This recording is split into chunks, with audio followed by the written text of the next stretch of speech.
Hi there, I'm Julian, the Financial Planning Investment Director here at Bigmore Associates.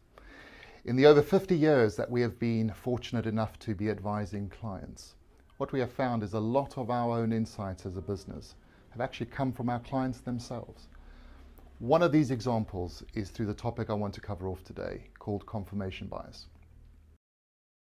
Confirmation bias is effectively where an individual has a very strong view about something. Not necessarily just investments, that could be in life and various other things. And what they do is they go out and they look for all the information to support that specific view. In that sense, they're looking for a bias to just support their view on a specific issue. Well, I could perhaps explain it via a story. I had two of my clients that spent about 5 years over in Italy, but they very much wanted to understand what was still going on in the UK political scene. However, they wanted to get a balanced view. They really wanted to understand what was actually going on. So instead of just buying a left-leaning newspaper or a right-leaning UK newspaper, they bought both. And by reading both of them, it gave them a good sense of where they actually felt things were happening. And that I thought was really insightful in terms of understanding the actual situation of what's going on. Sadly, we live in a world now where we are inundated with social media posts, various views, and really trying to understand where things are actually happening and what's actually going on is much, much harder to do. One of the implications of that has become complacency, where people just tend to accept things as they are, or even worse sometimes, if they have a view, they'll go online to find all the information that fully supports that view. And let's be honest, there is no shortage of that nowadays with so many options to consider. The lack of rigor, I think, though, is a challenge, and we find that certainly in financial planning and investments.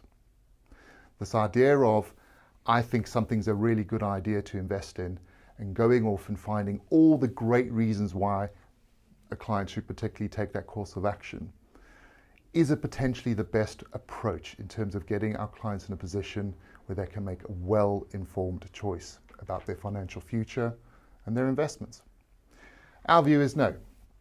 We believe that that kind of confirmation bias is only one side of the story.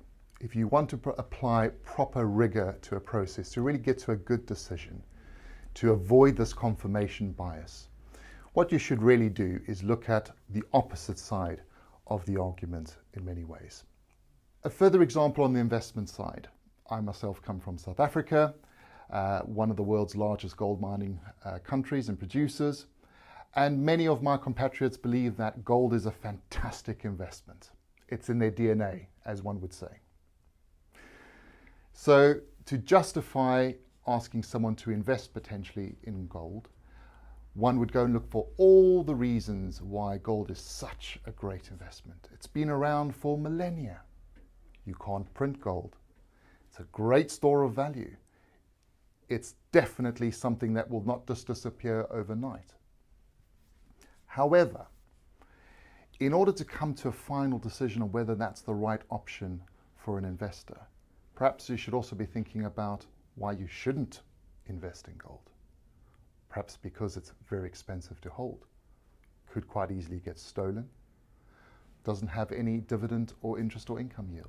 So from that perspective, once you've understood all of that, if you can't pick serious holes in the opposing argument for what you so strongly believe in, perhaps that's an opportunity to then step back and really reconsider your own position. And we believe that whole rigorous process of trying to deal with, recognize and deal with confirmation bias is what helps us as a firm and good financial planning firms to ensure that their clients are in a position where they are making well-informed choices about their financial future. So I really hope that helps today in understanding the next time you look at something you feel really strongly about, step back. Perhaps try and take the opposite argument to see if there is any confirmation bias there. I'm sure it'll help you make some great decisions going forward. That's me. Thanks very much.